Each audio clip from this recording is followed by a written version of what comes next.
இவங்க யாரு? நம்ம முதலாளியோட மாஜி மனைவி.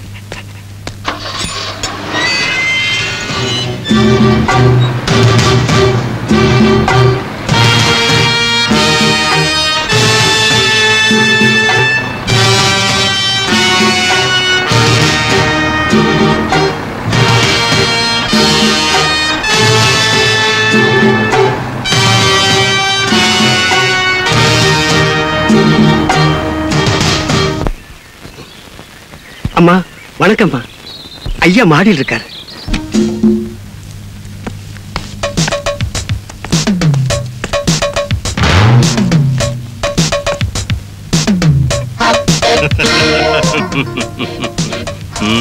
ஐயா.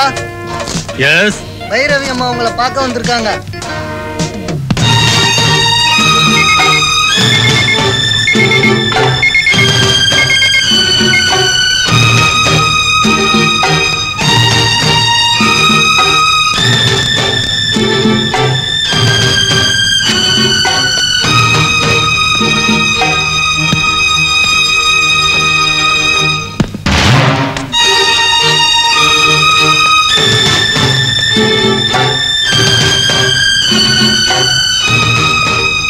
பைரவி, நீ இங்க வந்த?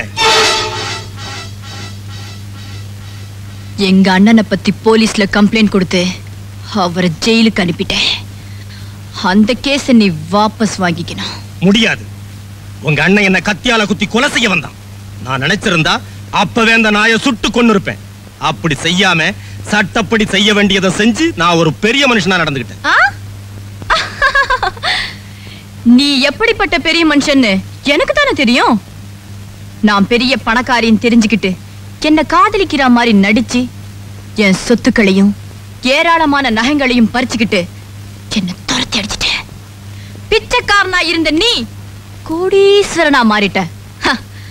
அதுக்கு காரணம் உன் காதல் போதையில மயங்கி நான் உனக்கு போட்டு கொடுத்த கையெழுத்து. இல்ல, என் தலையெழுத்து. ஒரு மனுஷனோட வாழ்க்கையில அதிர்ஷ்டம் பல உருவத்துல வரும்.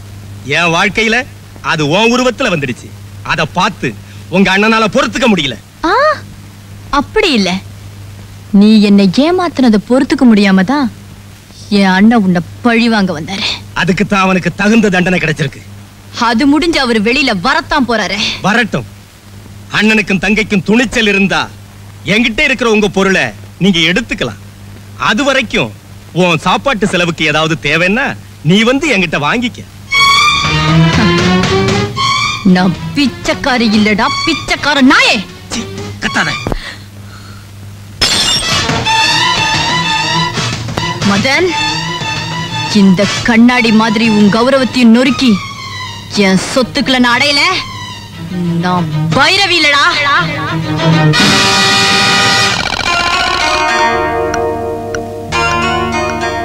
அண்ணா, நான் எவ்வளவோ கேட்டு பார்த்துட்டேன். ஆனா அந்த மதன் கேஸ வாபஸ் வாங்க முடியாதுன்னு சொல்லிட்டான். பரவாயில்லம்மா, ஒரு வருஷம் தண்டனை தானே. அது முடிஞ்சு நான் வெளியில வந்ததும் அவன் கதையவே முடிச்சிடுறேன். நீ ஒண்ணு கவலைப்படாத. டைம் ஆயிடுச்சுமா?